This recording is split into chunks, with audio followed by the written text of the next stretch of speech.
비시디아 안디옥에서 전한 복음이라는 제목으로 우리 하나님의 말씀을 증거하겠습니다.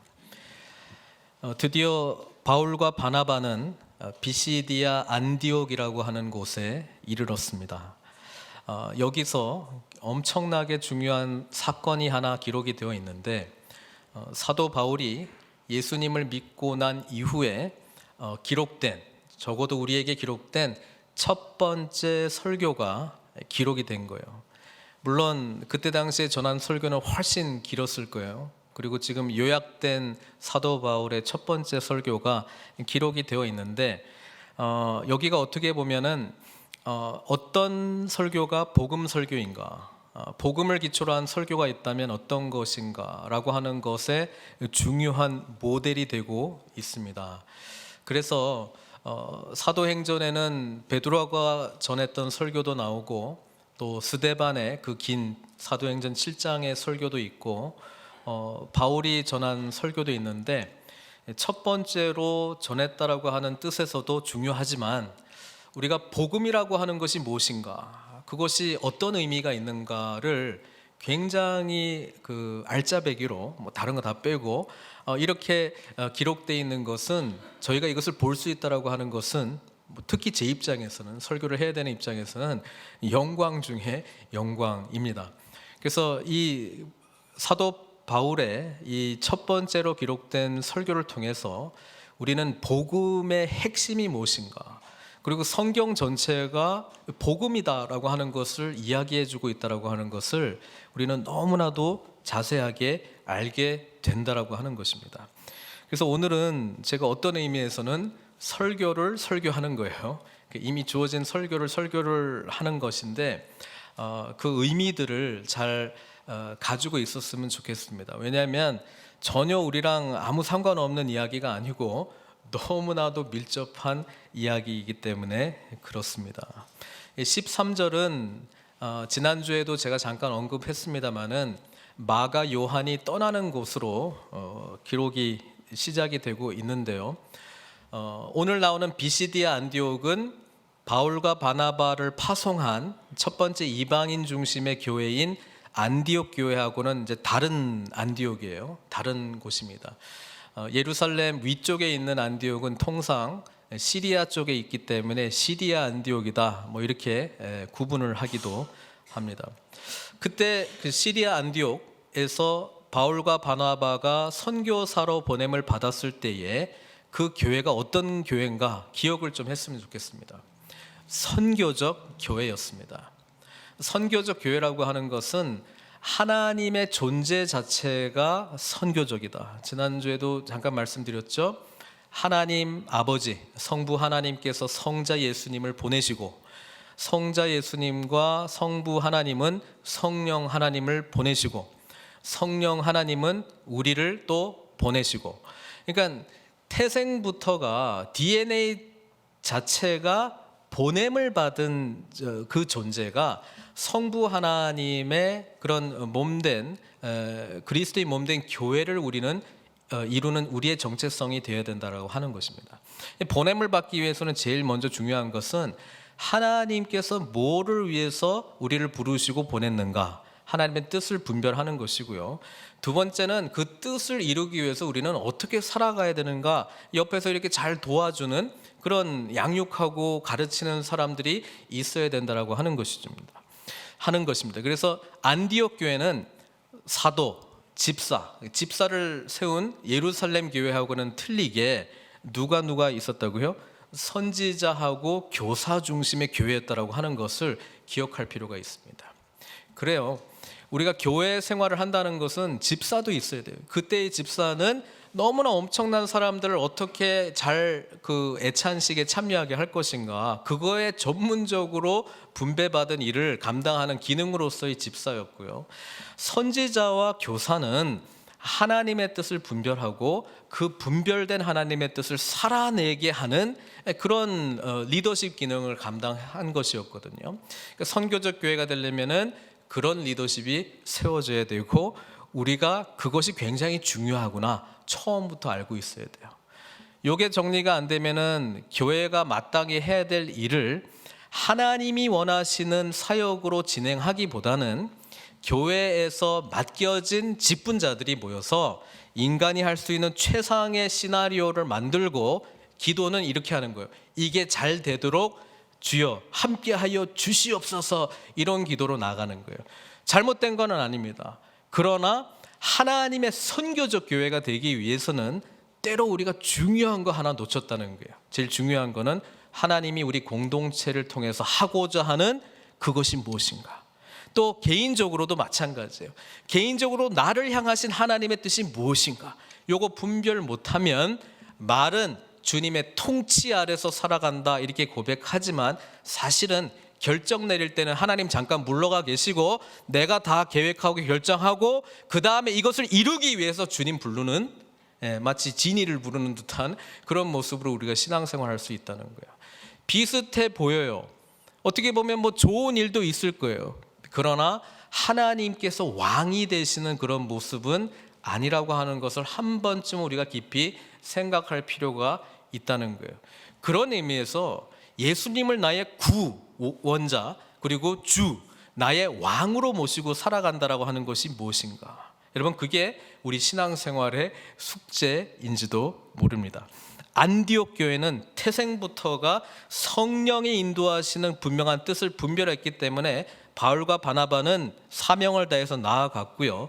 반면에 바나바가 생각할 수 있는 최상의 시나리오, 특별히 마가 요한을 향한 최상의 시나리오는 주님의 뜻이 분명하게 전달된 것이 아니었기 때문에 중도 포기했다라고 하는 것을 지난주 말씀을 통해서 말씀드렸습니다.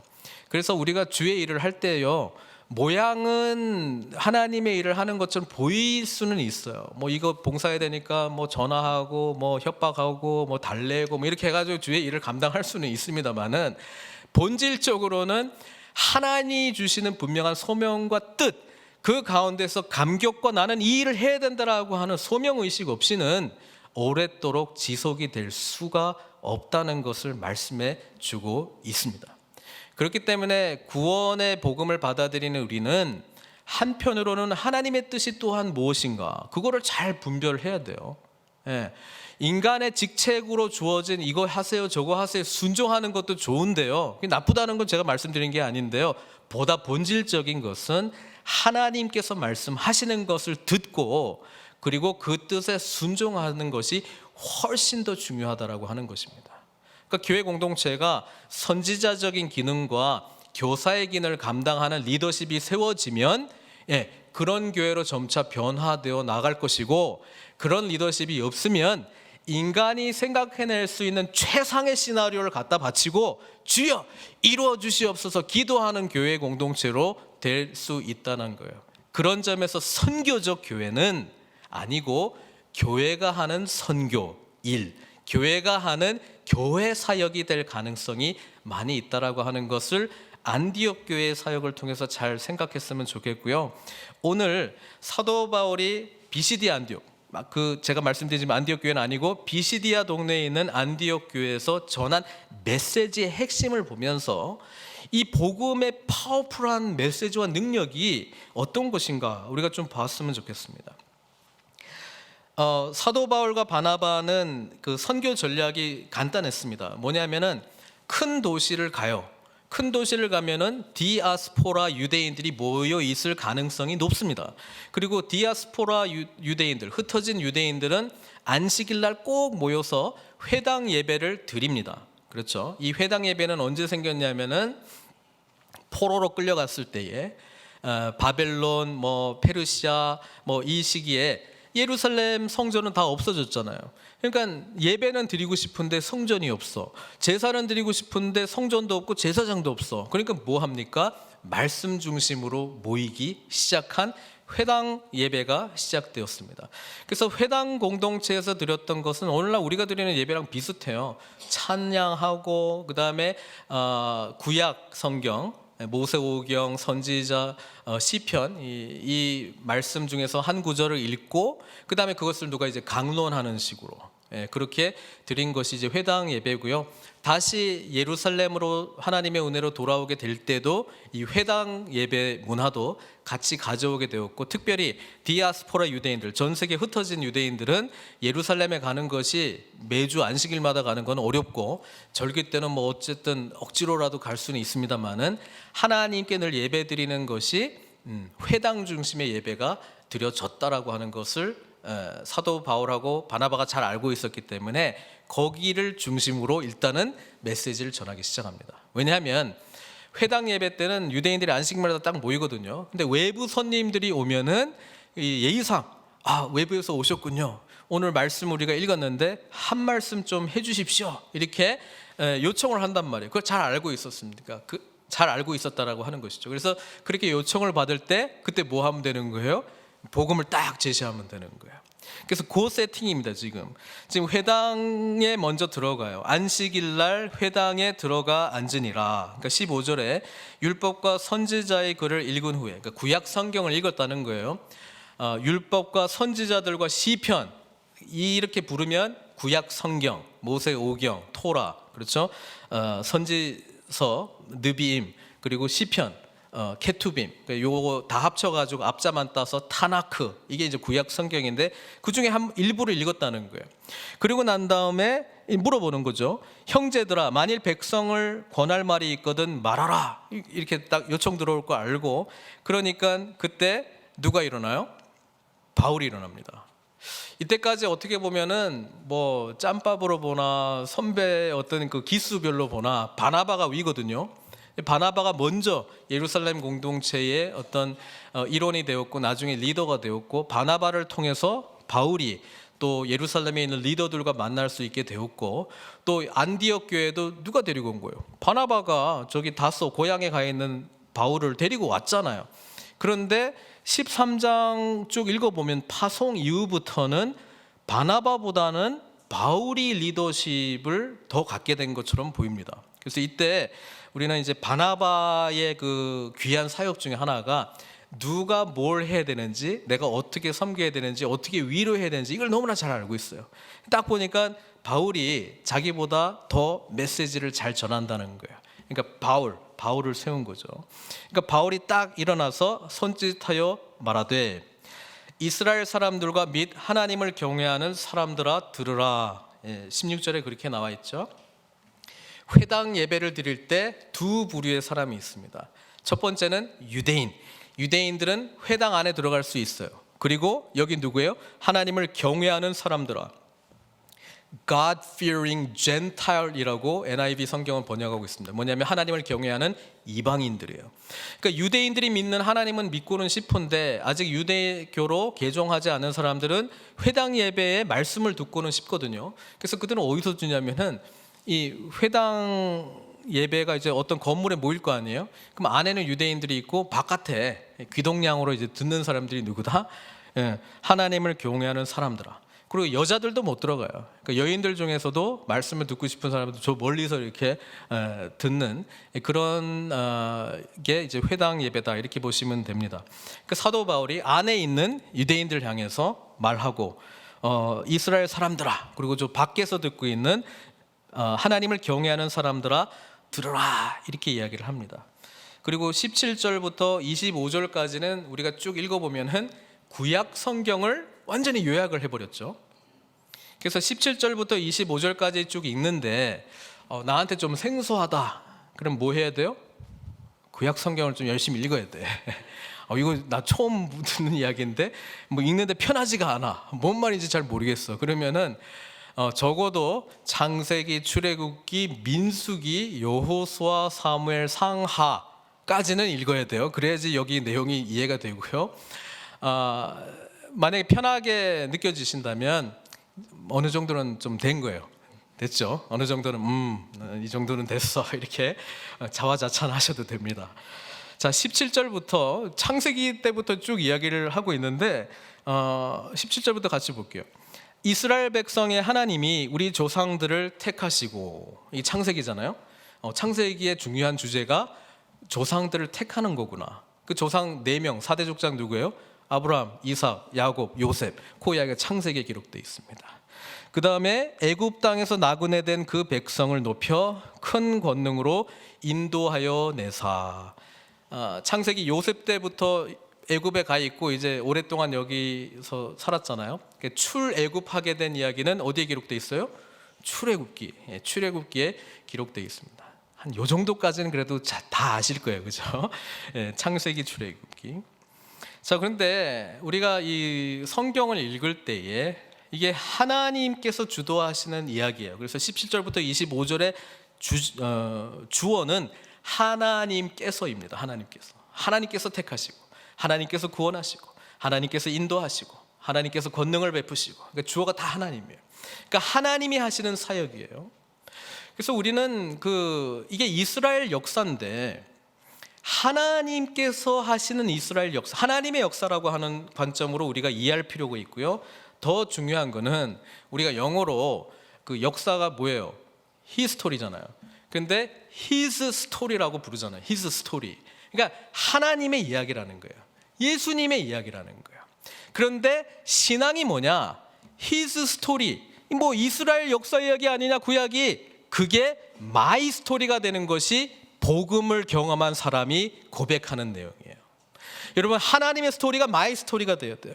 이게 어째 마이 스토리냐? 아브라함 이야기 아니냐? 이삭 이야기 아니냐? 야곱 이야기 아니냐? 요셉 이야기 아니냐? 내 이야기가 돼야 돼요. 어떤 점에서요? 지금 정리하고 있잖아요. 창세기의 이야기를 하나님이 자신의 백성들을 택하는 내용이에요. 여러분, 우리가 예수 믿게 되고 우리가 택함 받은 존재가 되었다는 사실을 알고 계신가요? 여러분, 우리에게 창세기가 시작되는 거예요. 여러분, 우리를 통해서 하나님께서 아브라함을 만드시는 거예요. 우리를 통해서 하나님께서 요셉과 같은 사람을 만드시는 역사가 우리의 택하시는 사건부터 일어나는 거예요. 그런 점에서 하나님의 이야기가 내 이야기가 되는 거예요. 그 다음에 출애굽기의 사건은 뭐예요? 정말 애굽의 지배를 받고 있었던 이스라엘 백성들이 하나님의 권능의 팔, 권능의 10가지 재앙을 통해서 구원받는 이야기잖아요. 여러분, 이게 어째 내 이야기입니까? 하나님께서 왜 우리를 택하셨어요? 우리를 이 세상 가운데 구원하시기 위해서 선택했어요. 그래서 우리는 출애굽기를 읽어나가면서 그것이 바로 나의 구원의 이야기구나, 그것을 우리가 깨달아야 된다라고 하는 사실입니다. 하나님께서 나 같은 사람을 구원하시기 위해서 이 애굽에 내린 엄청난 이 재앙들을 내리시면서까지 친히 오셔서 너는 나의 백성, 나는 너의 하나님, 이 메시지를 전하기 위해서 우리를 구원해 주셨다, 이 말이에요. 그러니까 출애굽기 재밌네, 넘나라 이야기하는 것이 아니고 내 이야기로 들릴 때에 주 안에서의 복음을 내가 경험하고 있구나, 이 눈이 열린 거라고 하는 거예요.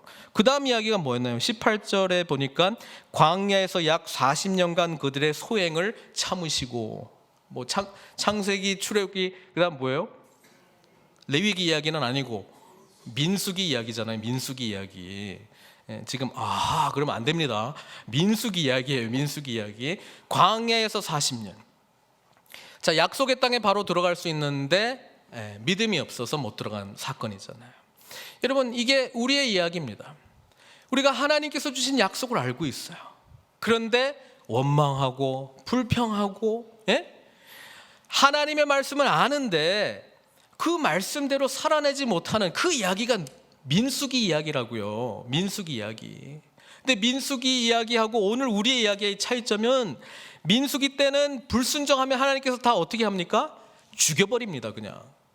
그런데 하나님께서 우리를 죽이셔야 되는데 누구 때문에 안 죽으신 거예요? 예수님 때문에. 그러니까 감격해야지 원망하면서 살면 되겠습니까? 이 민수기 이야기가 우리 이야기라는 거예요. His story가 my story가 되는 거예요. 예수 안에 있으면 그게 보인다는 거예요. 그 다음에 어떻게 됩니까? 19절에 가나안 땅 7족속을 멸하사 그 땅을 기업으로 주시기까지 약 450년간이라. 이 뭔 책이에요? 여호수아 이야기잖아요. 여호수아 이야기. 하나님께서 드디어 이 백성들을 40년 동안 뺑뺑이 돌다가 여호수아가 데리고 약속의 땅으로 들어가면서 거기에 있는 7족속들, 히위 족속, 뭐 여러 가지 족속들 있잖아요. 다 멸하고 그 땅 주는 이야기가 여호수아 이야기잖아요. 여러분, 이게 어떻게 우리 이야기입니까? 여호수아, 예슈아, 예수님이 우리를 하나님 나라로 인도하시는 분이시잖아요. 그리고 이 땅의 모든 악의 세력들, 우리 안에 있는 모든 죄들을 다 물리치면서 승리를 주시는 분, 그래서 하나님 나라를 유업으로 주시는 분이 누구예요? 예수님이라는 거예요. 그 이야기를 여호수아를 읽으면서 발견해야 돼요. 나에게 하나님이 주신 기업이 있구나, 내가 싸워야 될 영적 싸움이 있구나, 그런 걸 볼 줄 알아야 돼요. 그런데 여호수아 내용의 핵심 뭐냐면 순종하면 이기는 거예요. 하나님을 믿으면 이기는 거예요. 그게 히스 스토리지만 마이 스토리가 돼야 된다는 거예요. 예수 안에서. 그 다음 이야기가 뭐예요? 20절에 그 후에 선지자 사무엘 때까지 사사를 주셨더니. 여호수아 다음에 무슨 책이에요? 사사기잖아요. 사사기. 사사는 뭐예요? 사사기 사이클이 있다고 말씀드렸죠. 응? 백성들이 들어가서 fully 100% 순종을 안 했기 때문에 불순종하면 또 이방 민족 보내가지고 힘들게 해. 그러면 어떻게 해요? 주여 부르잖아요. 주여 부르면 사사 한 명 보내주는 거예요. 사사 한 명 보내주면 승리해. 그래서 뭐 20년 동안 평안하더라, 40년 동안 평안하더라, 얼마 동안 평안하더라. 이 사이클에서 벗어나지 못하는 거예요. 히스토리인데 우리 이야기 아닙니까? 우리 이야기. 그냥 힘들 때 주여 부르고 하나님께서 응답 주시면 아멘 하고 조금 지나면 또 범죄하고.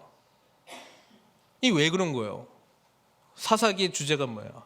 그때는 왕이 없으므로 사람들이 뭐 했어요? 자기 소견에 오른 대로 행하였더라. 이게 오늘날 우리가 살아가는 모습 아닙니까? 응? 결국 창세기부터 하고 있는 이야기는 이 죄의 문제를 해결할 수 있는 인간이 존재하지 않는다는 거예요. 이 죄의 문제를 해결할 수가 없어요. 우리가 아직까지 왕이 없어요. 왕이. 그래서 그 다음 이야기가 왕 주는 이야기 아닙니까? 21절 그 후에 그들이 왕을 구하거늘. 바로 나오잖아요. 하나님이 베냐민 지파 사람 기스의 아들 사울을 40년간 주셨다가. 구약 성경을 읽어보면은 사무엘 상하, 열왕기 상하, 뭐 왕들을 이야기 쭉 읽어보면은 사실 핵심적인 이야기는 첫 번째 왕은 성공한 왕이다, 실패한 왕이다?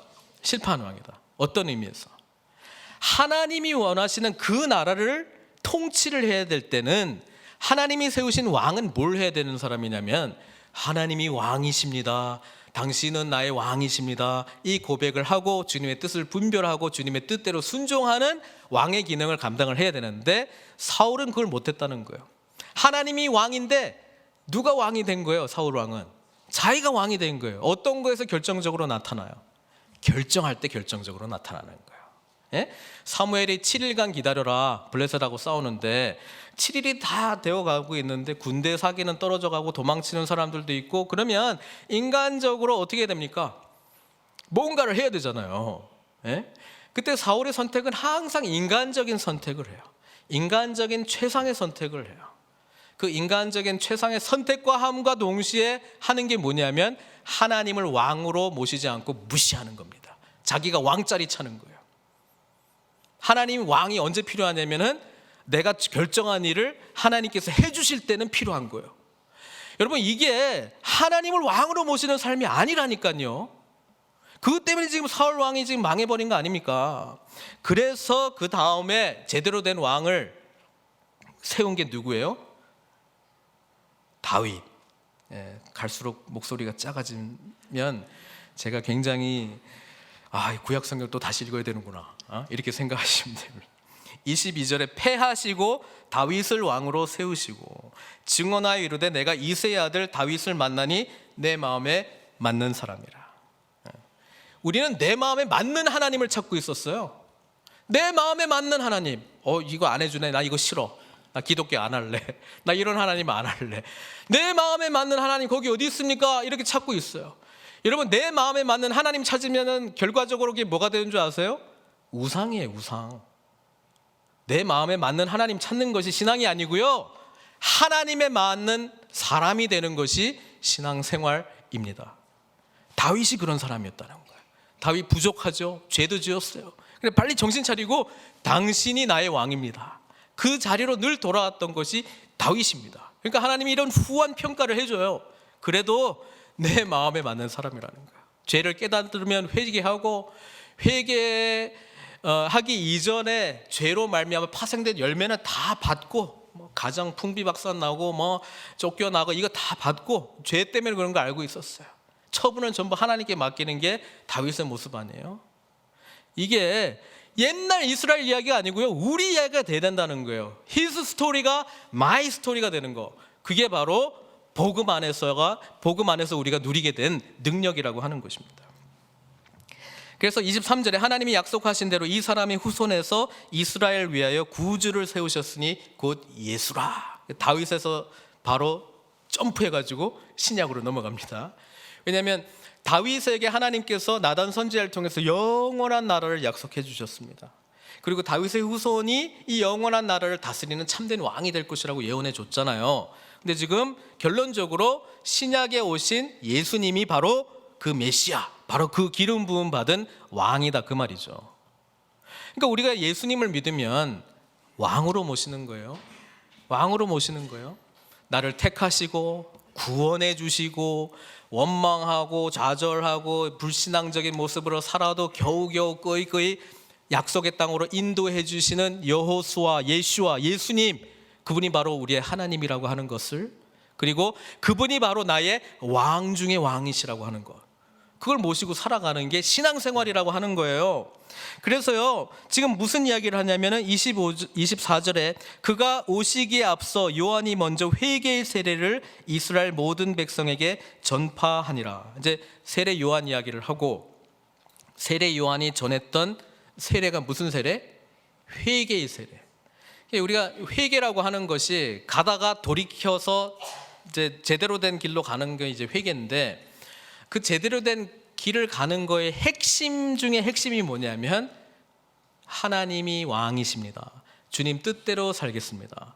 이전에는 내 뜻대로 살았습니다. 내 방식대로, 내가 원하는 대로 살았습니다. 내 선택대로 했습니다. 내 욕망 따라 살았습니다. 내 결정대로 하나님을 이용해 먹으려고 했습니다 해서 스탑하고, 이제는 주님께서 왕이십니다. 주님의 뜻을 알려주십시오. 주님 뜻대로 순종하겠습니다. 주님께서 원하시는 나를 향하신 하나님의 뜻이 무엇입니까? 그렇게 고백하고 살아가는 게 회개하는 거예요. 근데 중요한 거는 그렇게 살아갈 능력이 우리에게 없다는 것 아닙니까? 그러니까 예수님이 필요한 거예요. 예수님이. 왜냐하면 이 죄의 문제 때문에 사실 안 되는 건데, 죄의 문제를 해결해 주신 분이 예수님이니까. 그러니까 세례 요한이 뭐라고 이야기하냐면은 내 뒤에 오시는 이가 있으니, 25절에요, 나는 그 발에 신발끈을 풀기도 감당하지 못하리라.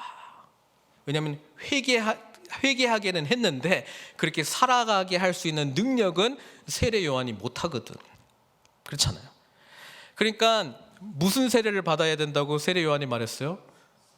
나는 물로 세례를 주거니와 내 뒤에 오시는 이는 불세례를 받아야 된다요. 불세례. 그 불세례가 뭐예요? 성령 세례를 받아야 된다, 이 말입니다. 왜냐하면 하나님의 말씀대로 주님께서 왕이십니다, 이 고백대로 살아가게 할 수 있는 능력은 그리스도의 영이신 성령께서 주실 수 있는 능력이기 때문에 그렇습니다.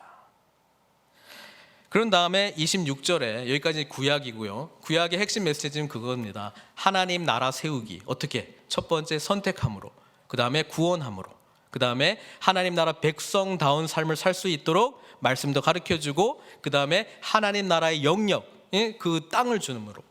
이거 예수 안에서 어떻게 되는 거예요? 예수님께서 우리를 선택하셨고 우리에게 구원해 주셨고 우리를 하나님 나라 백성으로 삼아주셨고, 이제 하나님 나라를 유업으로 받을 수 있는 하나님 나라 비전을 품는 자로, 사명자로, 소명자로 삼아주셨다라고 하는 그 메시지가 우리 이야기 아니에요? 그러니까 구약 성경의 하나님 나라의 히스토리가 마이 스토리가 돼야 되는 것이 예수 안에서 보여져야 된다라고 하는 거예요. 이게 안 보여지면 구약 성경은 막 허구한 날 이스라엘 역사 공부해야 되냐, 놈 이야기인 줄 알고 있어요. 우리 이야기인데 안 보여요. 안 보여. 여기 안에 예수님이 왜 필요한지가 안 보이는 거예요. 그러니까 예수님께서 부활하시고 제자들에게 눈이 열리게 해줬잖아요. 예? 성경을 이때까지 쭉 읽어왔는데 마음이 열리고 마음이 막 뜨거워지고 이제 안 거예요. 모세오경과 선지자와 시편에 기록된 것이 다 예수님에 대한 기록이라는 것이 열린 거 아니에요. 그게 열리니까 히스토리가 마이 스토리가 된 거예요. 마이 스토리. 여러분, 그 마이 스토리를 경험하게 되는 결정적인 예수님께서 우리를 행하신 사건이 뭐냐면 십자가에서의 죽으심과 부활 사건이에요.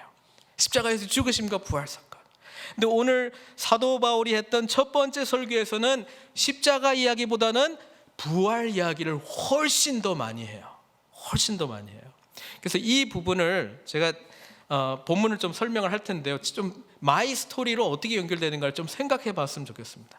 요게 해결이 안 되면 지금 히스토리가 마이 스토리 되는데 큰 장애물이 될 수 있기 때문에 그렇습니다. 26절에 형제들아, 아브라함의 후손과 너희 중 하나님을 경외하는 사람들아, 두 부류를 지칭하고 있죠. 이 안에 있는 유대인들과 밖에 있는 하나님을 경외하는 사람들아, 이 구원의 말씀을 우리에게 보내셨거늘. 이제 구원의 말씀은 예수님이 바로 구원의 주체가 된다라고 하는 말씀을 하셨고요. 27절부터 이제 예수님이 어떻게 죽게 되었는가 하는 이야기를 쭉 설명하는데, 어떤 식으로 설명하게 되냐면은 예수님께서 뭐 대제사장들과 뭐 이런 사람들을 통해서 죽게 되었는데 그게 다 말씀대로 응하게 하기 위해서 이루어진 사건으로 사도 바울은 기록하고 있습니다. 그래서 보통 우리는 십자가 그러면 나의 죄를 사해 주시는 사건으로 우리가 알고 많이 익히 공부를 하고, 또 베드로도 그런 식으로 설교를 했는데, 여기서만큼은 십자가하고 우리 죄의 구원을 바로 연결시키지 않고 오히려 예수님의 죽으신 게 다 원래 그렇게 죽기까지 십자가의 형벌을 지고 가시는 것이 하나님의 계획하심이었다, 하나님의 주권 가운데 있었던 사건이다, 그 이야기만 사실 더 강조하고 있습니다. 그래서 29절에 성경의 글을 가리켜 기록한 말씀을 다 응하게 한 것이라. 그러니까 지금까지 십자가 사건까지, 창세기부터 여기까지는 하나님의 계획하심과 섭리 속에서 진행된 사건이다, 그렇게 이제 이야기를 하고요. 30절부터 37절까지가 이제 부활에 포커스를 합니다. 부활을 아주 길게 이야기하고 있습니다.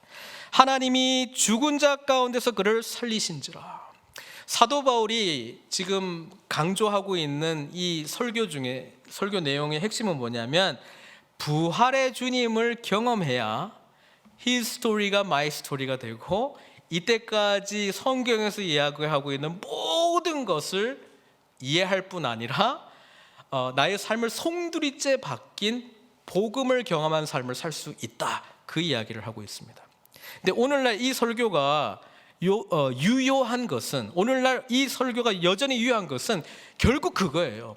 부활하신 주님 만났네 안 만나냐, 이게 핵심이에요.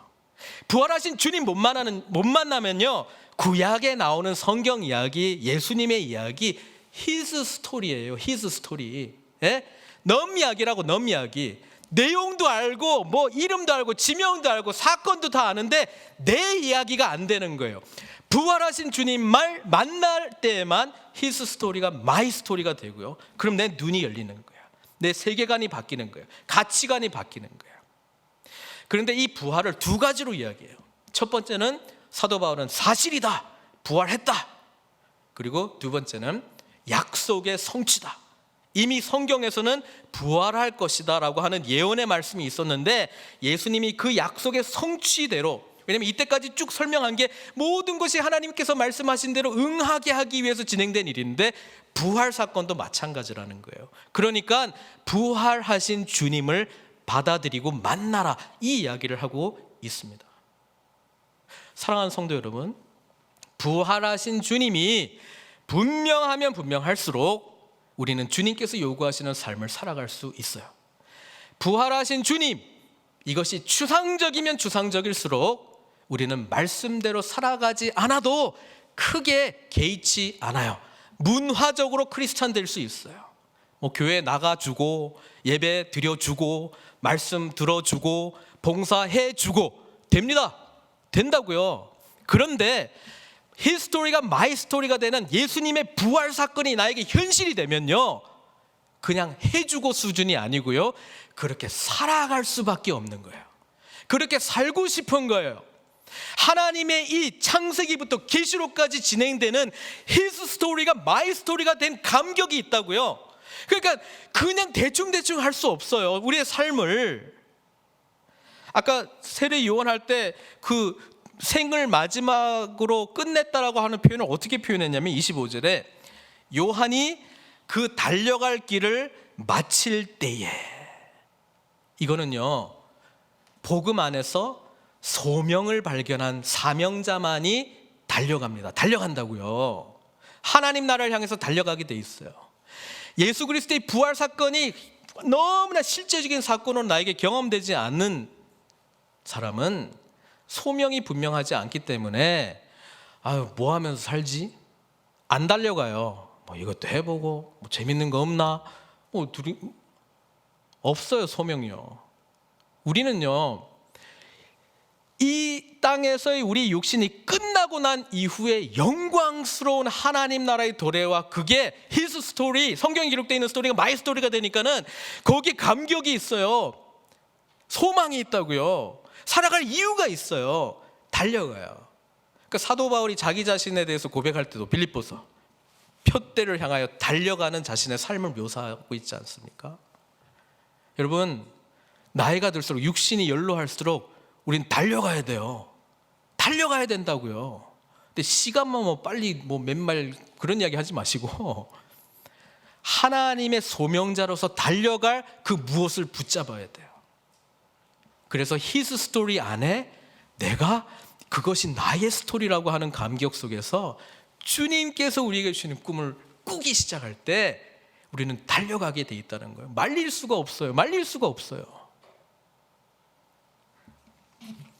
이 부활의 메시지를 성경에 근거한 성취로 쭉 설명하다가 마지막에 이제 결론을 내요. 사도 바울은 결론이 언제부터 나오는가 아주 너무나 분명하게 표현해요. 그러므로 나오면 결론이야. 38절 보세요. 저는 또 이 결론 보면서 또 감격했네 혼자. 38절에 그러므로 형제들아.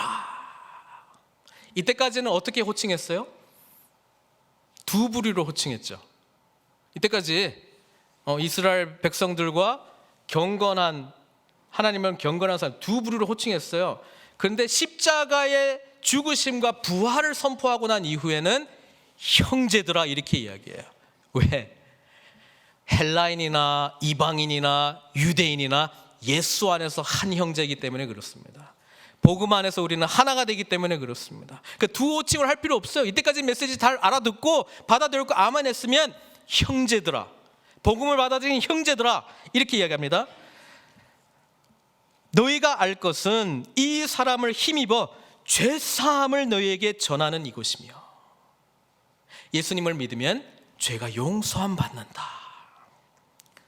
그 다음에 39절 또 모세 율법으로 너희가 의롭다 하심을 얻지 못하던 모든 일에도 이때까지 유대인들은 율법 잘 지켜야지 하나님 앞에 의로운 사람이 될 수 있다라고 하는 강박관념 속에서 살아왔어요. 율법주의적인 삶을 살기 위해서 강박관념 속에서 살아왔어. 이거 지켜야 되고 저거 지켜야 되고 요거 해야 되고 저거 해야 되고 저 사람 왜 안 하느냐 나는 하고 있는데 나는 왜 못하냐 좌절하고 이런 삶 속에서 헤매고 있었다는 거예요. 그런데 뭐라고 이야기하냐면 모든 일에도 이 사람을 힘입어 예수님 때문에 믿는 자마다 의롭다 하심을 얻는 이것이라. 이 신칭의의 교리를 여기서 강력하게 이야기하고 있잖아요. 오직 의로움은 예수 그리스도를 믿음으로 우리에게 주어진 의로움이다 라고 하는 것을 강력하게 지금 이야기하고 있습니다. 그리고 마지막 40절 41절은 사도 바울은 이 말 복음 내가 이때까지 전했는데 안 들으면 너희들 큰일 나 이 메시지를 하고 끝내버립니다. 오늘날은 이렇게 메시지 전하는 걸 엄청 싫어한다 그래요. 막 마지막으로 갈 때 막 저주 막 하고 막 안 하면 큰일 납니다. 한 주 동안 저주가 있을지어다 뭐 이런 식으로 안 하거든요. 그렇게 안 하는데 사도 바울은 그렇게 했어요. 뭐라고 이야기했냐면 그런즉 너희는 선지자들을 통하여 말씀하신 것이 너희에게 미칠까 삼가라. 하박국 1장 5절의 말씀을 인용하고 있는데요. 일러스되 보라 멸시하는 사람들아 너희는 놀라고 멸망하라. 내가 너희 때를 당하여 한 일을 행할 것이니 사람이 너에게 일러줄지라도 도무지 믿지 못할 일이라. 이 하박국의 예언은 니네들 자꾸 말 안 들으면 바벨론 보내가지고 이방 민족을 통해서라도 하나님께서 너희를 심판할 거라고 하는 상상하지 못한 선민 사상에 사로잡혀 있는 그 유대인들에게 주신 말씀이었거든요. 근데 이 말씀을 다시 인용하면서 이런 이야기를 하고 있는 거예요.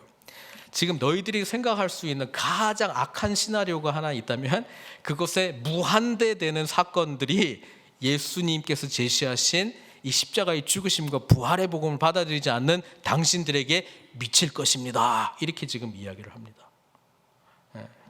그리고 이제 끝나는 거예요. 저도 그러므로 말씀을 맺으려고 합니다. 그러므로 주 안에서 형제 자매된 여러분, 하나님의 이야기가 우리의 이야기가 되었다라고 하는 감격 속에서 부활의 주님을 온전히 만난 그 감격으로 우리는 나머지 삶을 살아가야 되지 않겠습니까? 아직도 구약 성경, 신약 성경까지 읽어도 넘 이야기로 들리고 있습니까? 그러면 기도하세요. 마이 스토리가 되게 해달라고. 근데 거기에 핵심은요, 부활하신 주님을 전인격적으로 만나는 사건 속에서만 가능합니다. 다른 거 변두리 이런 거 막 치지 마시고요, 신앙의 핵심, 부활하신 주님을 깊이 경험하십시오. 머리로 말고 가슴으로 경험하십시오.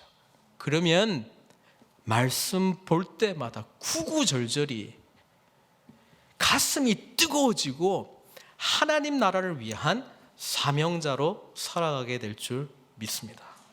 함께 기도하겠습니다.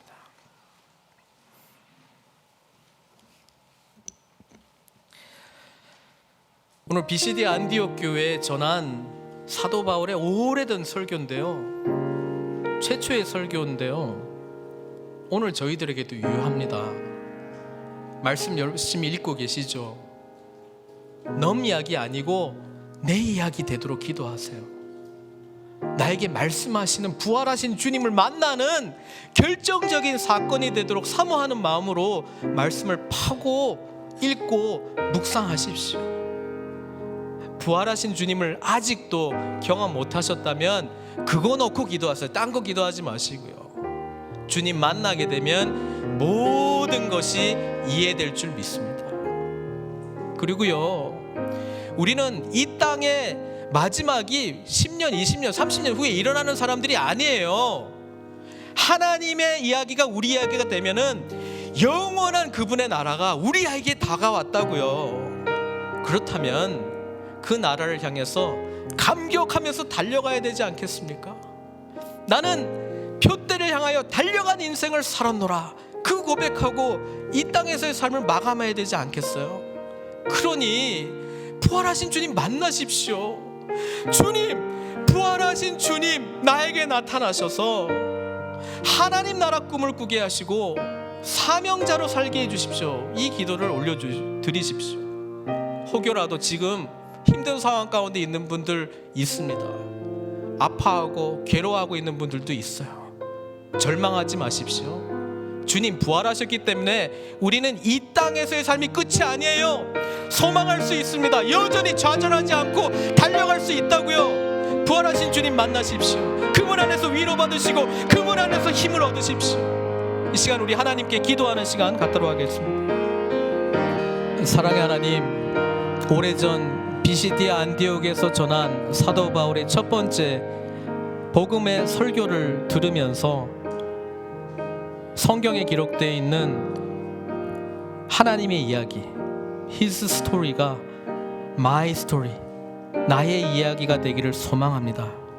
그러기 위하여 부활하신 주님을 더 깊이 전인격적으로 만나는 축복을 허락하여 주시고, 우리에게 그래서 부활하신 주님 때문에 오늘도 살아갈 수 있는 이유, 내일도 달려갈 수 있는 이유를 발견케 하여 주시고, 좌절이 아니라 하나님 나라를 온전히 소망하면서 기쁨과 감격, 하나님을 향한 찬양하는 자로, 예배자로 살아갈 수 있는 능력을 허락하여 주시옵소서. 주님을 만나면 가능합니다. 여전히 주님을 피상적으로, 개념적으로 멀리 있는 남의 이야기로 알고 있는 분들이 계시다면 그들의 마음을 어루만져 주십시오. 그리고 오늘도 살아계신 주님, 우리를 택하시고 구원하시고 하나님 나라 백성으로 삼아주시고 하나님 나라를 유업으로 주시고자 하는 주님을 만나게 해 주시고 사망 권세 이기시고 영원한 부활의 능력 속에서 살아갈 그 비전을 품고 살아갈 하나님의 백성들로 삼아 주시옵소서. 복음의 능력 속에 살아가기를 소망합니다. 주여 홀로 영광 받아 주셨고 예수님의 귀하신 이름으로 기도드리옵나이다.